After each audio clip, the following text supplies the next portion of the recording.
In the middle of the night, a disturbing scene unfolds. A young girl grips a knife tightly and runs straight toward her parents' bedroom. Hearing the noise, her mother steps out to investigate. To her horror, she sees her daughter charging at her with a weapon raised. Before she can even react, the girl stabs her mercilessly. The mother collapses, lifeless on the floor. But the nightmare doesn't end there. The daughter quickly turns on her father. Terrified, he tries to defend himself, but it's too late. She lunges at him and drives the blade into his back. He too meets a tragic end that night. Covered in blood, the girl doesn't even attempt to clean herself. Instead, she storms outside with an axe in hand, horrifying the neighbors. Seeing her approach, drenched in blood, they panic and flee, desperate to save themselves. Welcome back to Home of Movies. Even if I have only a few subscribers, your comment is a source of energy and hope that drives me to keep going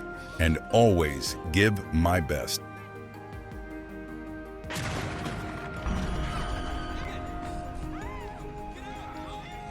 The film opened with Sarah and her daughter, Alyssa. Sarah, a doctor, has just moved with her daughter into a new home. Barely a week has passed since the purchase, and both are eager to start a new life in what seems like a peaceful neighborhood. After unpacking, they head out for a walk to explore. From a distance, they spot an old, abandoned house. Curious, they ask nearby residents about it. The neighbors share a chilling story. Years ago, a young girl lived there. She murdered both her parents and then vanished without a trace. The police never found her, and ever since, no one has dared to buy the property. Shocked, Sarah and Alyssa agree never to step near that house. But the neighbors add one more detail. There was a survivor, Ryan, now around 25. He still lives in that same house. From then on, Sarah grows protective. She warns Alyssa not to get too close to anyone, especially boys. If the place doesn't feel safe, Sarah says they can always leave town. But for now, she wants Alyssa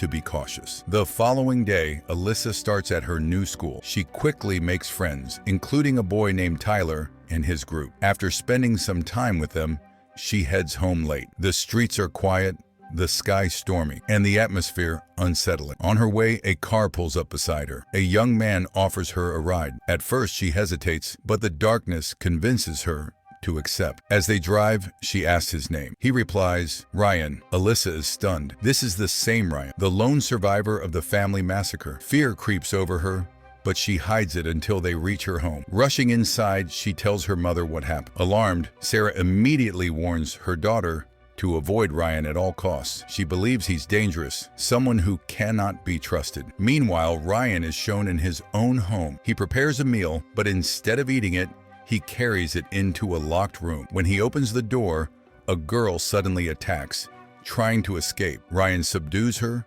drugs her, and ties her down. He injects her with something to make her sleep, feeds her, and locks the door again. This girl, we learn, is his younger sister, Karenni, the same one who killed their parents years ago. Ryan has been secretly hiding her, keeping her locked away because of her unstable, violent nature. The next day, Sarah crosses paths with Bill Weaver, a local police officer who lives nearby. Concerned, she asks about Ryan. To her surprise, the officer insists Ryan is harmless, a man who avoids trouble and has never been arrested. He even expresses pity for him, saying Ryan's life has been full of tragedy. This calms Sarah slightly, but her distrust remains. Meanwhile, Alyssa and Ryan slowly grow closer. They meet often, and one day, he invites her inside for coffee. While exploring, Alyssa stumbles into Karen's room. She doesn't realize the danger, but senses something unsettling. Later, Ryan opens up to her. He explains that when Karen was little, she suffered a head injury after falling from a swing. Since then,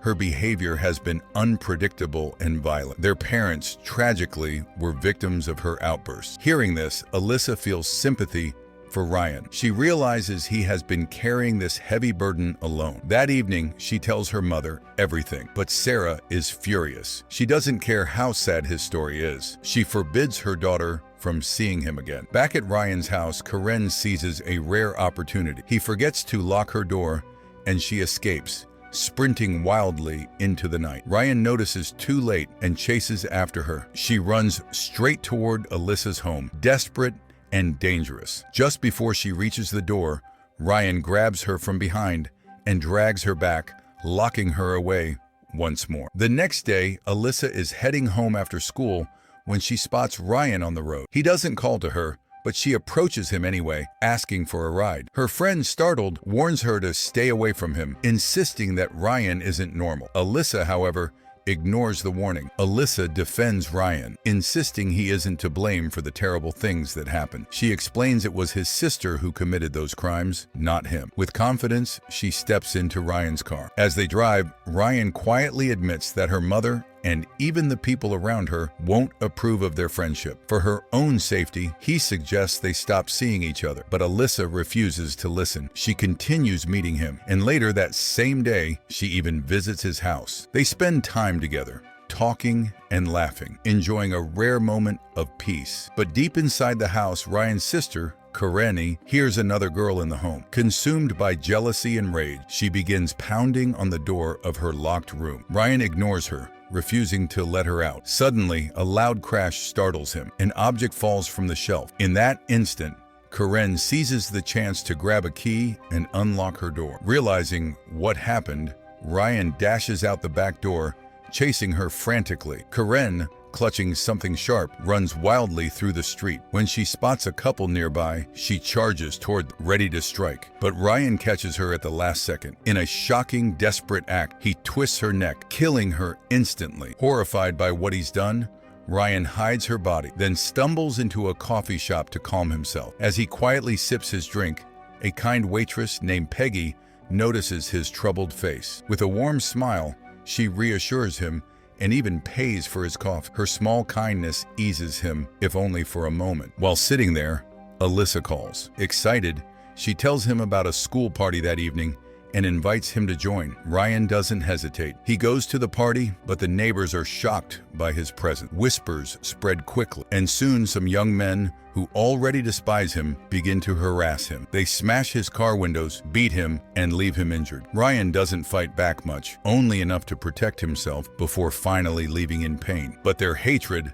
doesn't stop there. Furious, the boys gather together, deciding to burn down his house. They storm his property, carrying fire. Alyssa, horrified, runs after them. Just before the flames spread, she throws water over them, putting out the fire. She saves Ryan's home from destruction. Since Ryan isn't there, Alyssa ventures inside. As she explores, she hears strange noises coming from the basement. Curiosity drives her closer. She notices a hidden door and carefully steps through. To her horror, she discovers a girl locked inside. The moment their eyes meet, the girl lunges forward, trying to attack. Alyssa freezes, but Ryan suddenly appears. He restrains the girl, injects her with something, and forces her into unconsciousness. Turning to Alyssa, furious, he orders her to leave immediately. Terrified, Alyssa hides upstairs, waiting. When Ryan confronts her again, he pleads with her not to reveal his secret. He insists the girl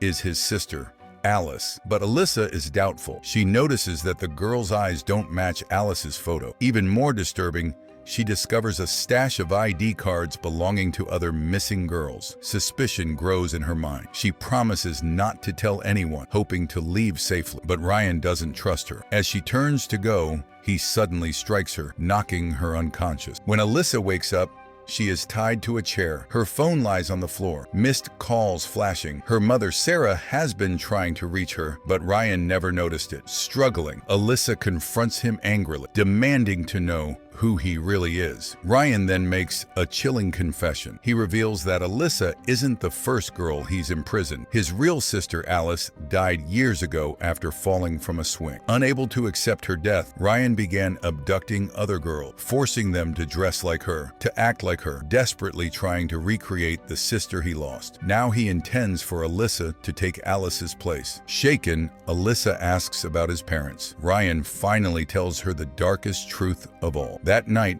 long ago, it wasn't Alice who killed them. It was him. He dressed in her clothes, disguised himself, and murdered his parents. He explains that they were cruel, drug addicted, and had abused him throughout his childhood. Driven past the breaking point, he killed them and placed the blame on his sister. As Ryan pours out the truth, a knock suddenly echoes at the door. A police officer has come asking for Alyssa. Panicked, Ryan lies, claiming she isn't there. But when fear takes over, he grabs an axe and kills the officer in cold blood. Meanwhile, Sarah grows increasingly worried. With no response from Alyssa, she rushes straight to Ryan's house. Inside, Alyssa struggles, nearly breaking free from her ropes. Sarah barges in, demanding her daughter's whereabouts. Ryan attacks her, knocking her unconscious and dragging her deeper inside. Now desperate, Ryan searches for Alyssa. She has freed herself and is hiding in the darkness. He cuts the power, determined to hunt her down. But Alyssa finds the fallen officer's gun. Waiting in silence, she steadies her hand. As Ryan approaches, she fires multiple shots, hitting him. Alyssa rushes to Sarah, helping her escape. Together, they flee and alert the police. Ryan is captured and taken into custody. In the final moments, he is shown in interrogation. The truth is finally laid bare. His cruel parents, their addictions, and the torment they inflicted shaped him into the broken man he became. And with that, the chilling story of The House at the End of the Street, 2012, comes to a close. Dear viewers, thank you for watching this recap. Don't forget to like the video, subscribe, and stay safe. Until next time, we'll return with another movie recap.